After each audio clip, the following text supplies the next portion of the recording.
Tom. Good Hey, to see you. Thomas, you're you Thomas too. in my mind, but you're Tom in your new album. I looked up Thomas Park and it did not come up. So Tom Parks.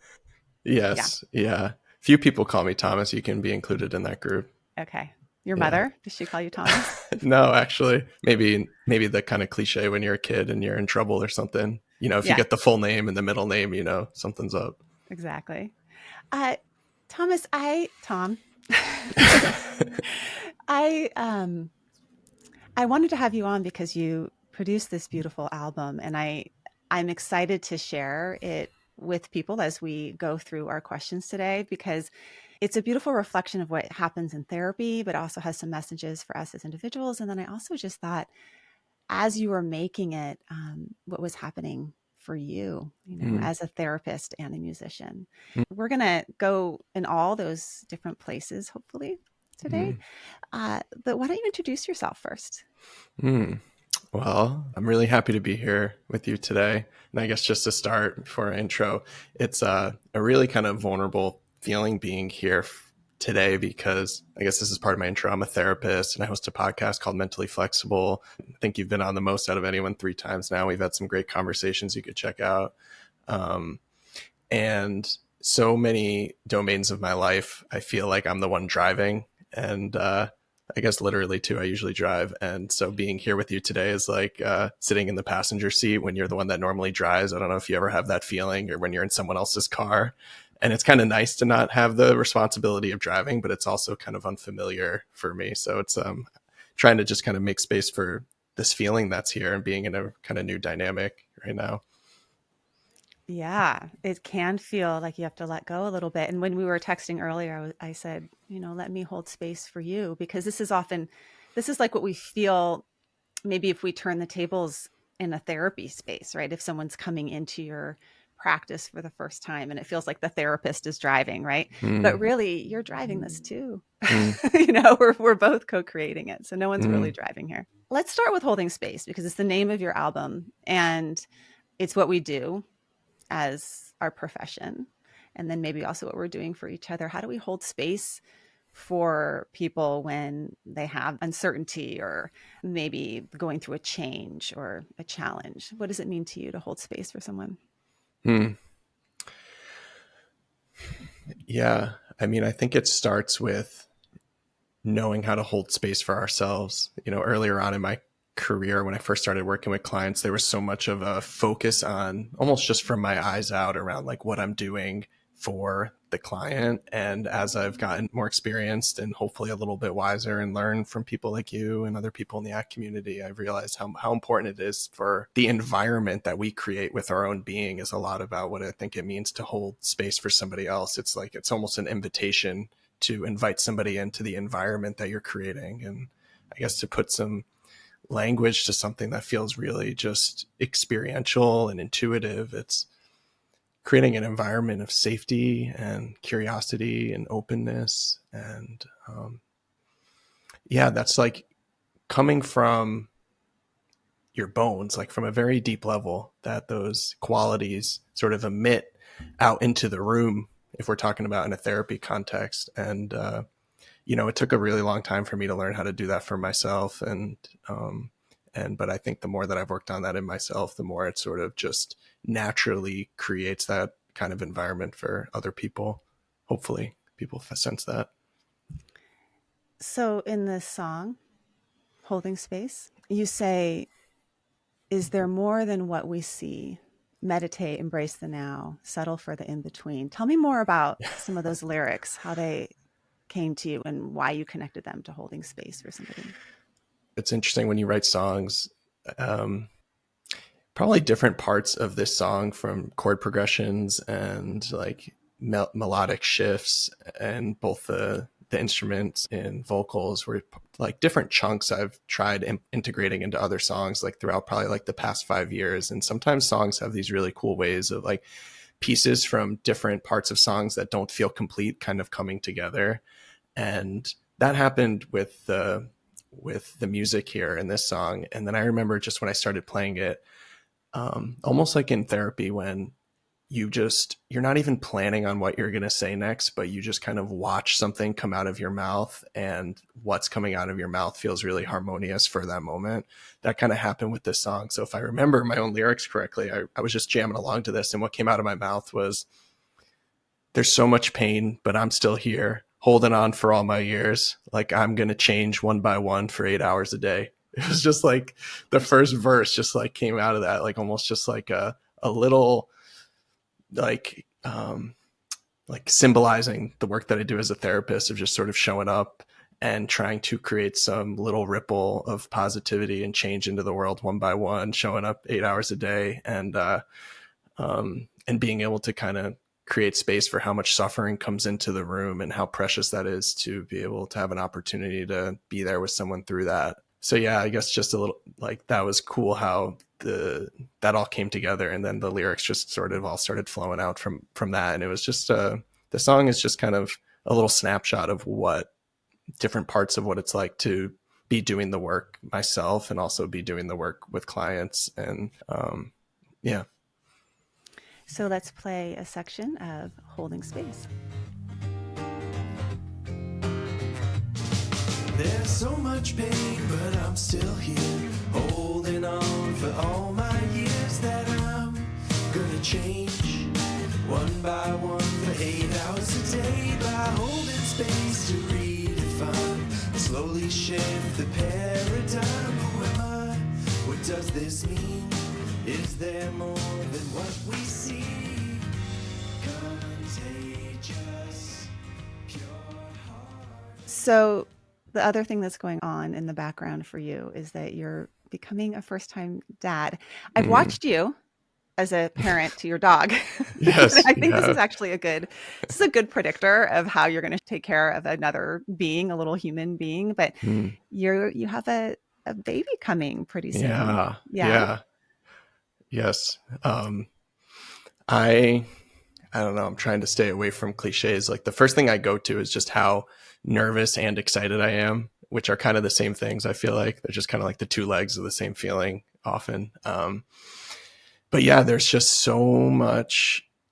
Just it's weird because it's one of these things that nothing has changed yet that much, obviously, besides like my wife being pregnant and supporting her through that, which has been difficult at times, and getting to feel, I get to feel the little baby in there. And so it's real in that sense, but it's something that is going to so radically change your life, but at this moment is just an idea.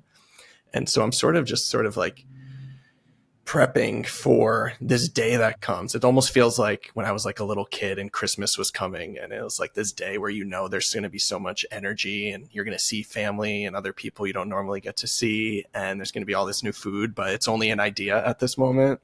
But unlike when I was a kid, I don't have any prior direct experience with this. So there's so much just unknown that I'm trying to really just kind of move with. So much of the time, when we face unknown and uncertainty, our minds, like our first instinct is to like work really hard to like get things to a certain place they want to be. It's almost like you feel like you're in water just trying to like in a rowboat. And I'm much more these days trying to move with the uncertainty and the unknown, more like a sailboat, just trying to kind of like move where the wind is taking me. And that doesn't mean you only go where the wind goes. In a sailboat, you can also kind of like operate it in a way where you move against the wind, but you're kind of moving with the flow of things. And I'm just trying really hard to do that. When you were talking about this anticipation, like that the baby's going to come and that's when it's all going to start. Mm, Um, from my experience as a parent, is that's a story too, mm, because it's already happening. Like you are already a parent, and because the way in which we move into that role of becoming a dad or a mom or a caregiver happens in the spaces when our child isn't there too, mm, right? mm, I mean, I often think about with ACT, values that we think oftentimes one thing that trips people up around values, they say I value, I don't know, adventure. So I'm going to sign up for a trip 6 months from now where it's going to be really adventurous. I'm going to go do some zip lining in Costa Rica, right? But it's actually, mm, wow, no, the adventure is happening in the here and now. So the mm, parenting and the mm, qualities that you bring to your parenting already have been happening, even just the way you are writing some of these songs, right? Are qualities or aspects of yourself that you're cultivating the soil to prepare for this baby to come. And, I was thinking about and listening to your album. There's this one song, I think it's the second one on the album, maybe the third, called End of Days. Oh, geez. And it's like the most It's kind of dark. depressing, like the world is burning down. And I was thinking, wow, okay, how is, someone that's bringing a baby into this world now, right? When you talk with a lot of people in their 20s and 30s, they're like, no, there's, a lot of people are choosing not to have children. So you have this End of Days song about all the horrible things that are potentially going to come, but there also is another message in that as well. So I'm curious about that for you, like bringing a baby into this world, given that it's the end of days. Yeah, that song's kind of dark. It's which is one of the cool, I guess it's one of the cool parts about having a creative outlet is you can let parts of you speak that maybe don't have much of a voice. And so, yeah, I have maybe a little inner, what would I call it? Like fear about the future that maybe doesn't get enough space, that when I sat down at my guitar one day, that song just kind of came out and surprised me. And it helps me kind of understand where I'm at on one level. I'm ultimately a pretty optimistic and hopeful person. And so the next song is a song called Everything's All Right. That kind of contrasts it. But yeah, I mean, there is a lot of fear. Everything's All Right got a lot more plays than the End of Days song. I was looking on Spotify. I was like, people love the Everything's All Right song. That's the one they want to hear.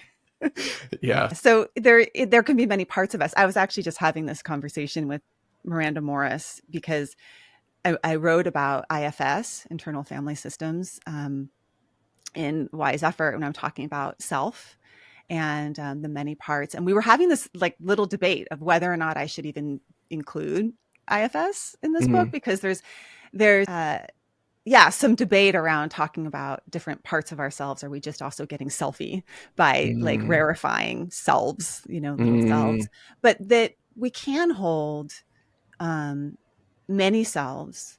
We can hold a scared part that's afraid for our future and can get really into that doom and gloom around climate change and all the fears. We can hold an optimistic part, right? And then we have this wise self that hopefully is what shows up as a parent, our wisest, most compassionate self that can integrate and make space for all those parts. Yeah. Yeah. Well, yeah, I agree that sometimes it can get a little too inwardly selfie. I find that as long as I extend that out into how I understand other people, it really helps me be more compassionate. Like if someone on a particular day or in a particular moment, is showing up in a way that maybe I have some issues with, it helps me not overgeneralize that to them as a full person. So I find that looking at things in terms of parts has really helped me be more compassionate towards other people. I actually use it more with others than I do myself, honestly. I don't know if you find that too. Yeah. I think when we start to see that it's not the whole picture, it's in context, and that different parts of ourselves, or in compassion focused therapy, they talk about the many selves. So like your anxious self or your, the critical self may show up in certain contexts because they're cued or they're triggered by your context, by your nervous system, but it's not all of you. And yeah, it helps us have more compassion for ourselves, but also maybe even start to understand where they came from or why they're there. Because certainly having a fearful self about climate change might potentially, if harnessed in the right way, can motivate us to do certain things, act in certain ways that help mitigate to the best of our ability. May I ask if you had to navigate any of that all, like having children, not even necessarily about any particular fear or anxiety about the future, but just sort of like the unknown about where the world will be in 80 years and like bringing a child into the world. Did you have to navigate that at all? Well, I navigate it now because my children it's very different for us. Like I grew up playing in wildflower fields and not thinking about things like climate change, right? It wasn't even on my radar.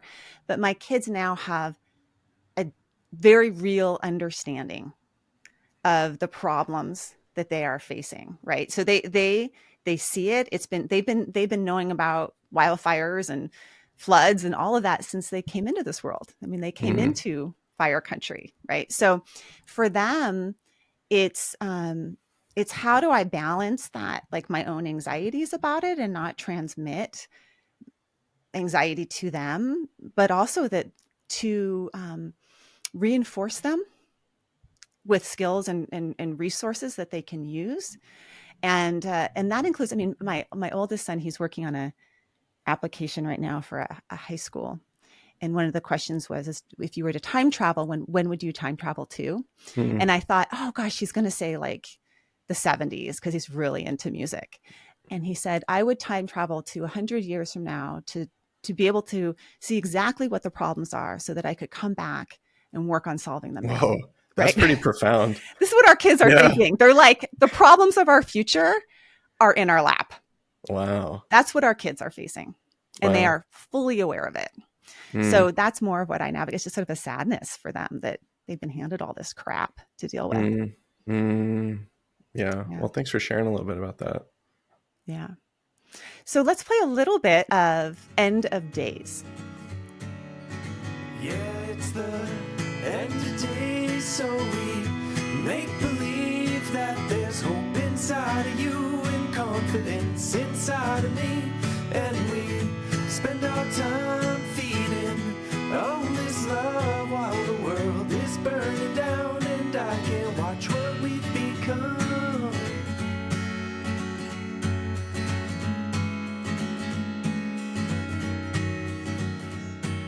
So a good song to balance that out, you said, is Everything's All Right. And in that one, you talk about waking up in the middle of, is it waking up in the middle of the night? That's what I was, the story. Yeah. Well, this was a cool song that has never really been, I guess, written from a similar type of place where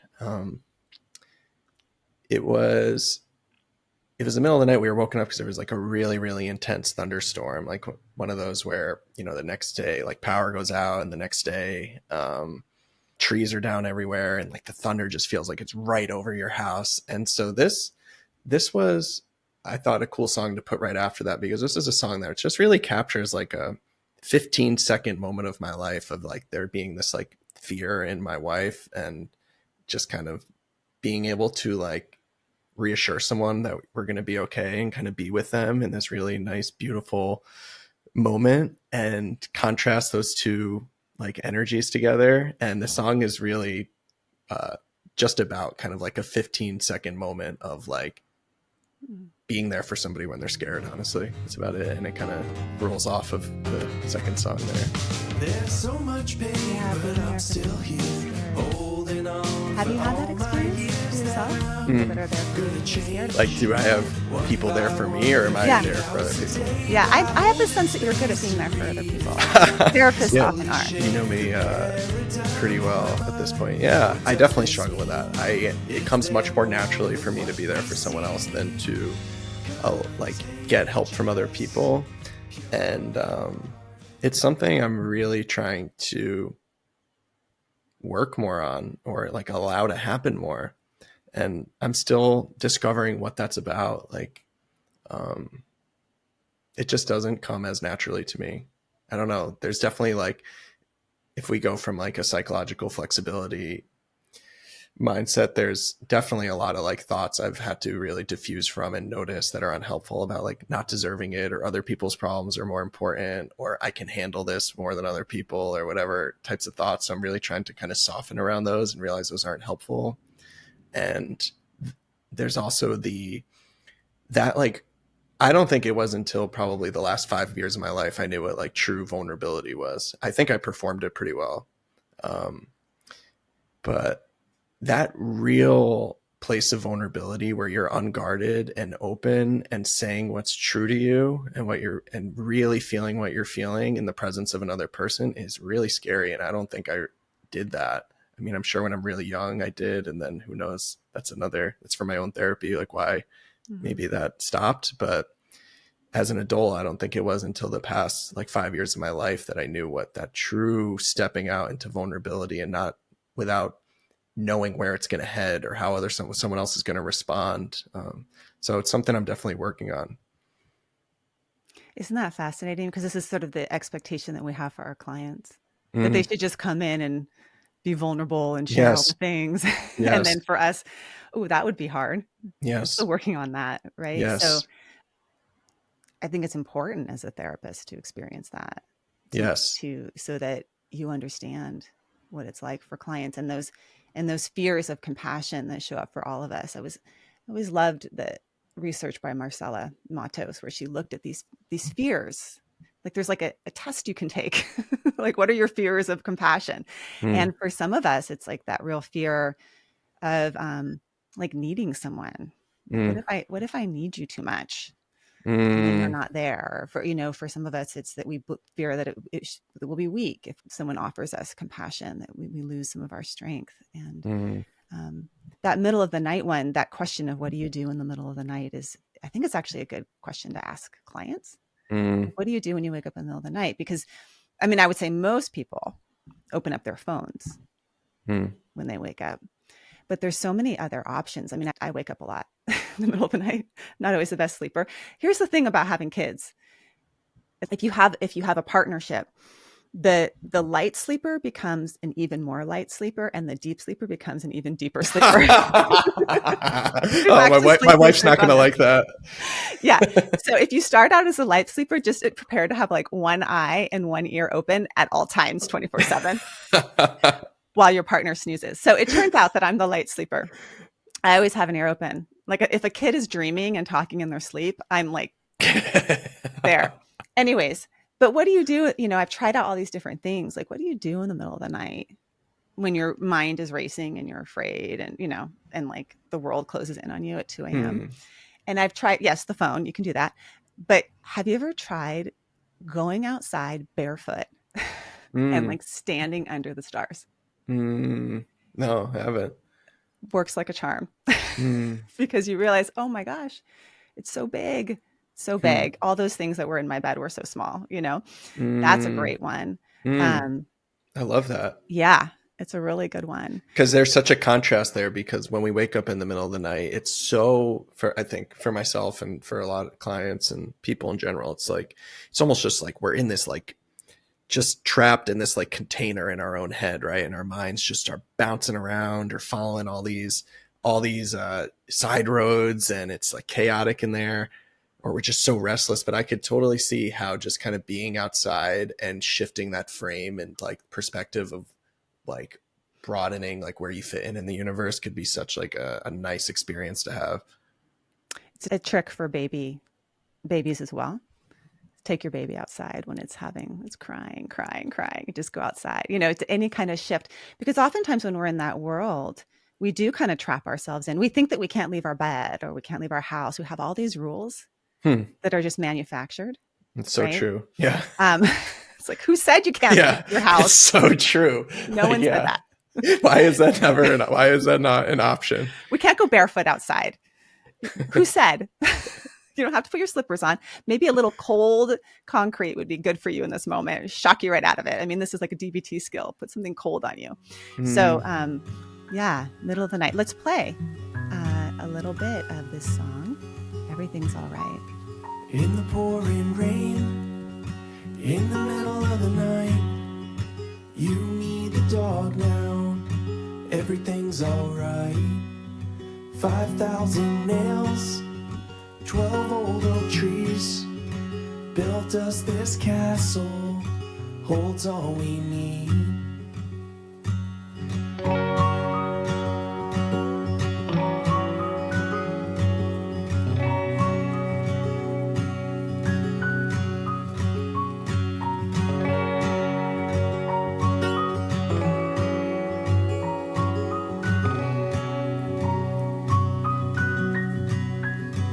First the lightning strikes, now the thunder's here. I hold you tightly, take all your fear. One more deep breath, synced up to mine. Fall back to sleep, everything's alright. So I had to look up Chat GPT What does he mean by fix and dispose? Mm, And what Chat said was to fix is to repair an issue, and to dispose is removing something that is no longer needed or functional. mm, And I was like, that's pretty good, Chat. Is that mm. what you were meaning by fix and dispose in this Oh, song? I guess this is one of those moments of vulnerability that are it's hard to step into that I'm feeling. But this, yeah, I think so. This is a song I wrote many, many years ago, and maybe I'm about to be 32. I maybe wrote this when I was like 23. I think around that time I noticed a pattern of, how do I want to say it, being really transactional with relationships with people. And maybe you can edit like these pauses out. I'm trying to speak Or in pauses are truth here. good. Keep them going. Okay. um, it's hard to know how much to talk here because I still don't know how to be in a public space, like talking about personal things. This is very uncharted territory for me, and you're always the person that brings it the most out of me. Um, but yeah, I mean that, in a very broad way, not just romantically, but like just like understanding how a lot of my own sense of unworthiness, a way I coped, a way I dealt with that unconsciously was to get approval or find ways of acceptance or getting people to like me. And when I felt like I had that with people, that initial burst of connection that I would try to engage in, once I felt like I had that sense of approval or acceptance from somebody, that kind of went away and didn't last. And that wasn't very fair to people, I realized. And so that song kind of came out of that. So I guess fix isn't the fixing others, but more so fixing something in myself and then disposing of that when it was kind of, yeah. This is a hard one for me to talk about, Diana. I honestly haven't like really talked this out loud. This has only been in song. Mm-hmm. Isn't that a great place for it to start in Mm, song? Because maybe you're a little bit freer to say mm, what you want to say. And what's most personal? Well, I don't know who said that. What's most personal is most universal. Whatever you're sharing here is something that somebody else has experienced, mm. right?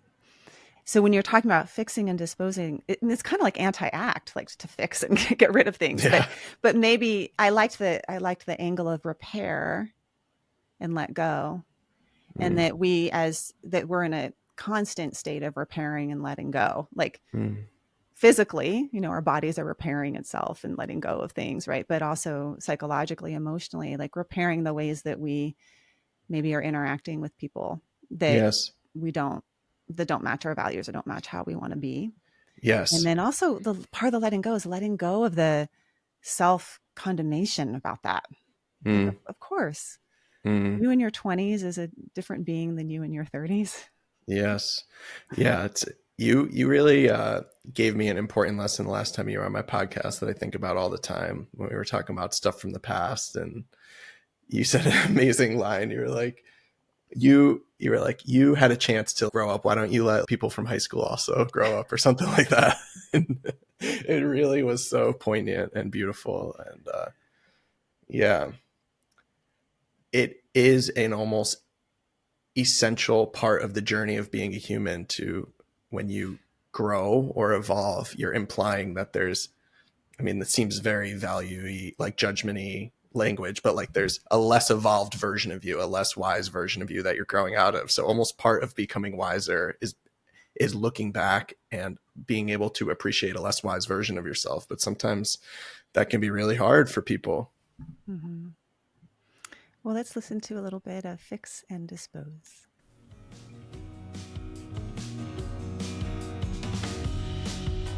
You're always on the run, but never far away.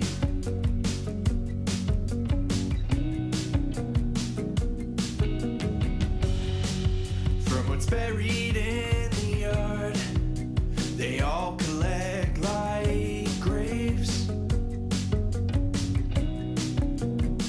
And the more they hurt, the more you dig them down. Still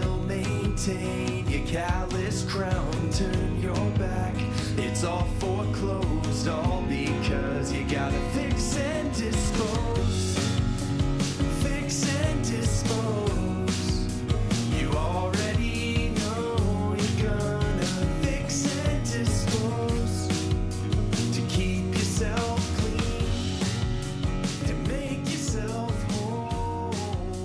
You already know you're gonna fix and dispose. So I'm going to dig up an old song that isn't on this album. Oh God. Not the one from when I was 20. You were drunk in it. Oh no. So I don't know when that happened. You were clearly very enamored with someone. Hopefully it was your wife. No. Uh-oh. Oh God. This one, I don't know. It just came next in my playlist. Sorry. It just came up next. And it was called Thinking About Tomorrow. Oh. Yeah. And yeah. So this one, you had this line where you say, it was so sweet. Every human, every person wants something like this sung about them.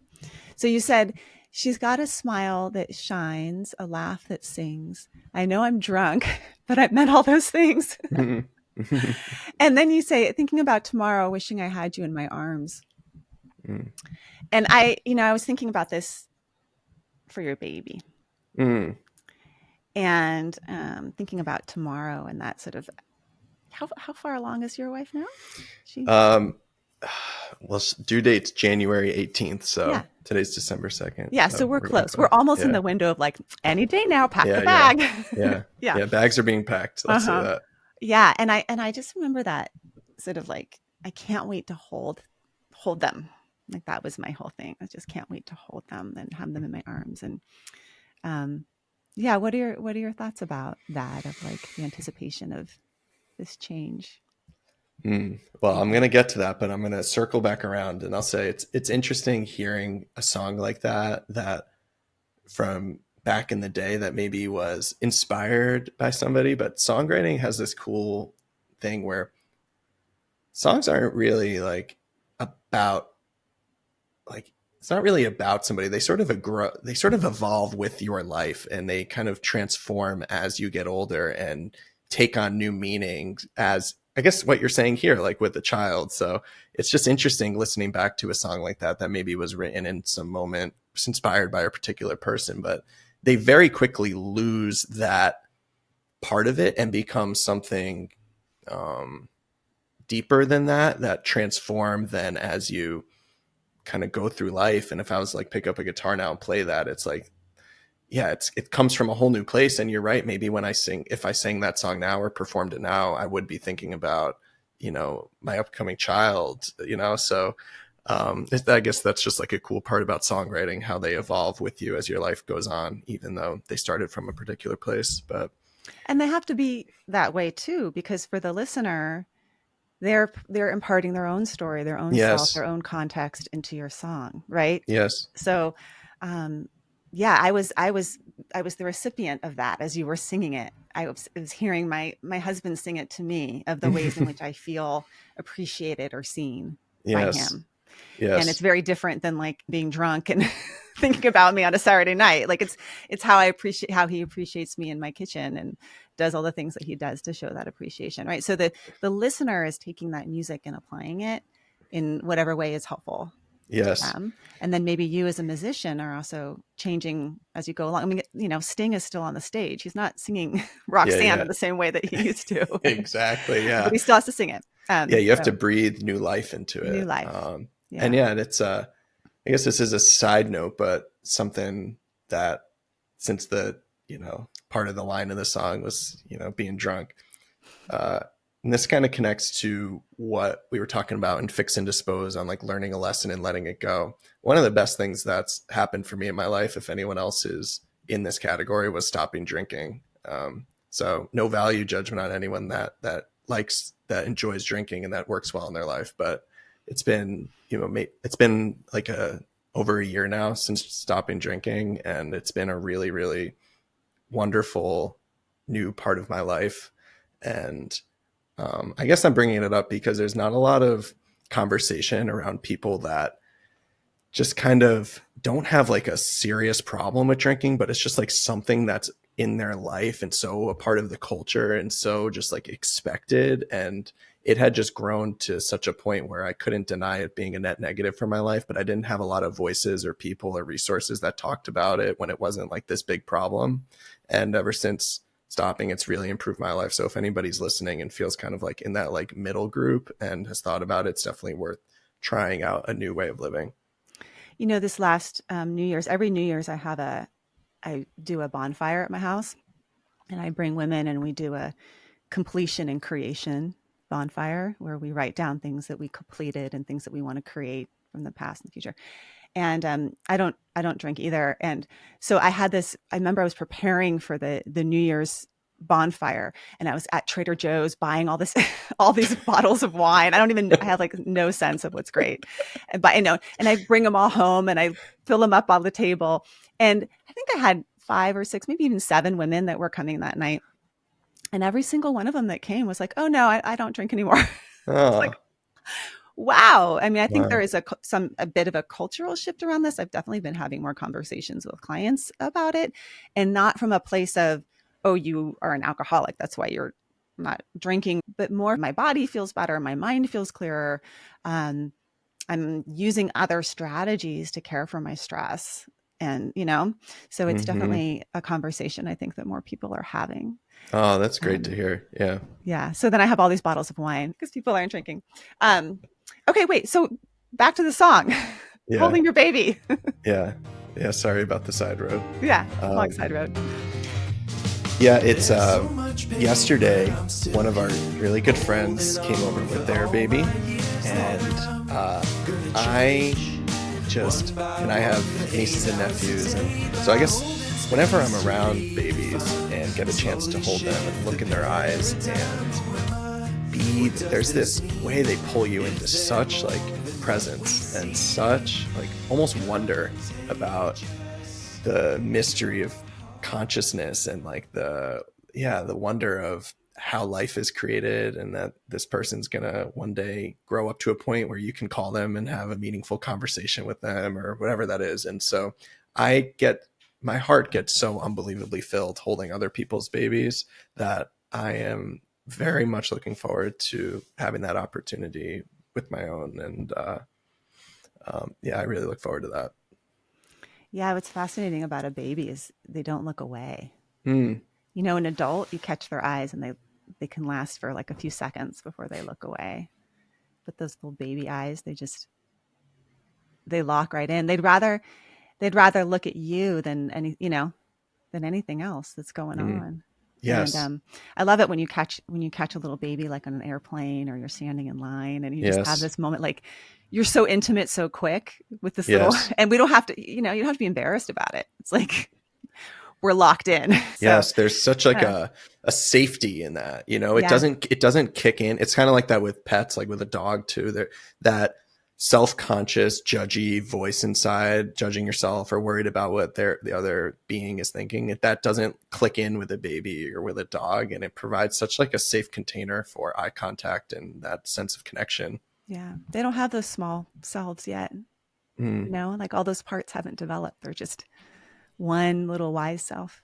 mm. Yeah, so that is, babies are the best. May I ask a question about you when you're working with clients, that it's something just like a moment in therapy that I notice, and I wonder how other people deal with it. That moment where like you're in a therapy session with somebody and you're done talking about whatever you're talking about, and all that's left is just like raw eye contact and like presence with somebody. And it's such like an intimate moment that I never, what I guess I there isn't a right way, but I'm curious like how you deal with that, because sometimes like each moment calls for something different. Like sometimes like I almost feel like I need to be the one to look away because it almost feels like too intimate with another person in a professional setting, or like I don't want to make someone else uncomfortable, but then I feel bad if I'm the one that like maybe breaks it first, if that's what someone else wants. I think that moment is such an interesting like clinical therapy moment that we can all relate to if you do the work, and I'm just like curious what that moment's like for you. Yeah, well, what you're also alluding to is psychological flexibility of the therapist. Mm, Because are you looking away because you're rescuing yourself from the discomfort of their discomfort? You know, like Mm, maybe you could stay in it longer, but you sense their discomfort in staying in it mm, longer. And so you look away because you don't want them to have to feel that. And so it becomes a sort of like a question of clinical relevance. Is this something that maybe for them is to be mm, worked on? mm. Because if they could look at you a little longer, and then maybe they could look at their partner a little Yes. longer, or they could Yes. look at their child a little longer, and they could slow things down a little bit. And here's the practice. And so it Mm, may be something where I would say something like, and here's the practice. What we just did, what would we like to do that with, you know, whatever, your daughter later tonight? And so I love those. I love those kind of like awkwardy, like, oh, this is weird. Something is happening weird between us right now moments, because that means we're probably not just going in the same yes. kind of interpersonal grain that we tend to go on in the outside world, where it's like the stepping outside on Yes. the cold concrete with the stars. Like, whoa, Yes. I haven't done this before. Cold concrete, stars. This is different. Yes. But why not? I Yes. don't think I've ever met anyone that's died from being in an awkward silence a little too long.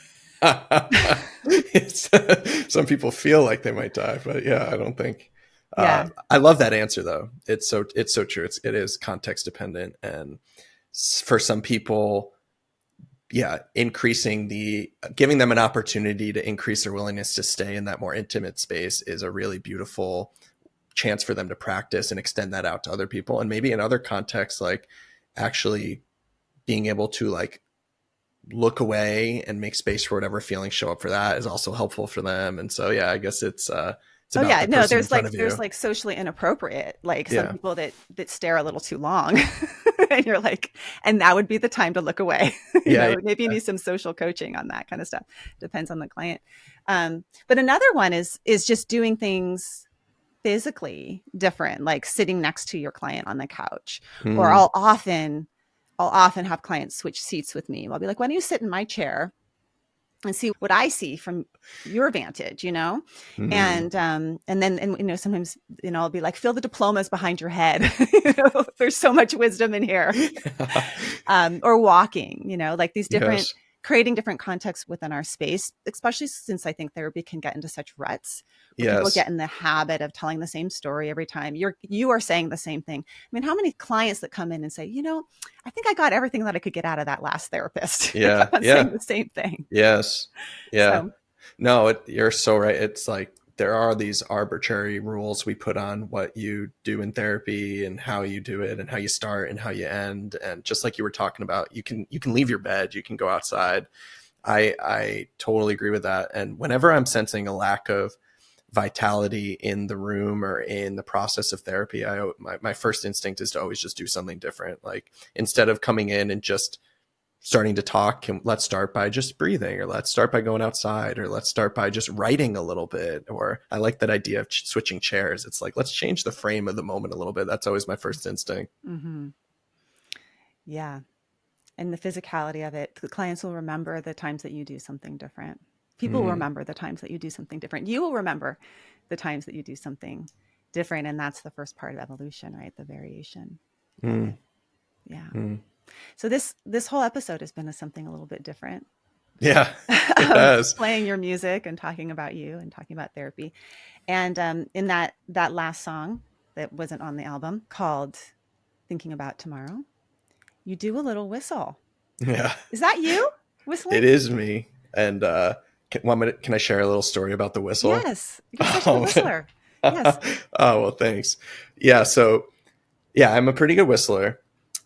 And this story is about how I didn't understand fully the different ways you need to whistle depending on different contexts that you're in, and how not understanding that led to a lot of embarrassment that I had to work through one time. So when I was in college and I had just started to write a lot more and put music out, I had entered this songwriting competition in school. I went to University of Connecticut, and so a bunch of people submitted, and then they took like 10 people to perform and in this competition, and you got judged, and you invited friends and family. So I got selected to that, and that was one of the songs that I played, and I had a bunch of friends and family. There's tons of people there, and I went to go perform this, and I had never practiced whistling into a microphone. There's a very specific technique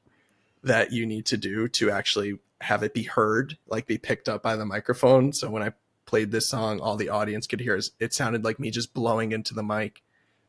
And what's the technique? What do you have to do? I mean, it's pretty simple. You just have to whistle at a particular angle for the microphone to pick it up. Mm-hmm. You can't just blow directly into it, and you can't just whistle directly into it. And but I didn't know that, and so I'm performing this, and then for what's supposed to be this nice whistle solo, it's just like me blowing into the mic, and you can watch everyone's face change, and I'm just erupting with like self-criticism and embarrassment. And yeah, afterwards I was just like torn apart inside. Like, obviously in the grand scheme of things, that's not a huge thing, but when your friends and family and everyone's there and you're performing for one of the first times and you just mess up that badly, that was really hard. And, but what I love about that is reflecting back at that is my love for music and performing was so much stronger than my desire to run away from that feeling again. And it doesn't mean there were, I've probably performed 100+ times after that, and that doesn't mean there weren't any moments where I made mistakes, but performing music and writing music has been such a beautiful experience throughout my life. And so being willing to like have that experience where my mind was telling me to never do that again, just never put yourself out there. You won't have to feel this. And to be able to let what really mattered to me guide how I was going to move forward from that moment was a really great learning experience for me that has allowed me to continue having music performance be a big part of my life. Yeah.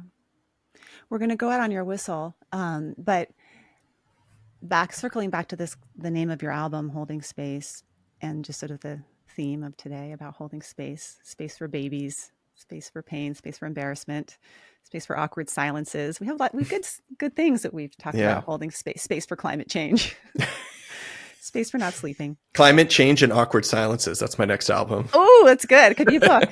Yeah. That's where I'm going to push you next. But back to holding space, I do think being a musician is a beautiful, as well as being a therapist, it's a beautiful interplay of we're holding space for each other, right? Really, ultimately, the music is creating a space. It's holding space for the listener, and the listener is holding the space for the musician. Like you can't have one without the other, right? So, yes. And as much as our clients don't know it, they are holding space for us. I'm so grateful because when they come in with their vulnerability and what they offer us, it creates a space for us to show up for them. Yes. And it's such a two-way street, this holding space. So yeah. They arise mutually. Yeah. Non-dual. Okay. We're going to go out on Thomas Parks, his whistle. Diana, thank you so much for this today. If there's anyone who can allow me to kind of be vulnerable and real and authentic, and you did a great job holding space for me today, and you always do, so I appreciate you a lot, and I appreciate you inviting me on. She's got a smile that shines, a laugh that sings. I know I'm drunk, but I mean all of these things. And the beat of my heart has a thump like my body wants to sound an alarm. I'm just thinking about tomorrow and wishing I had her in my arms.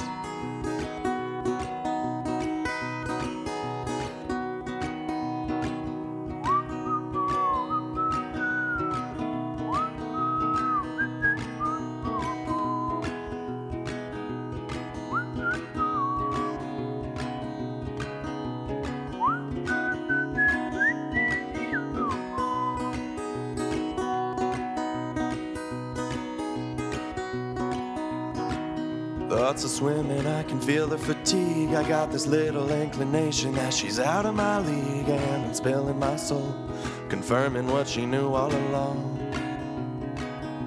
And now I'm just sitting in the middle of what went right and what went wrong.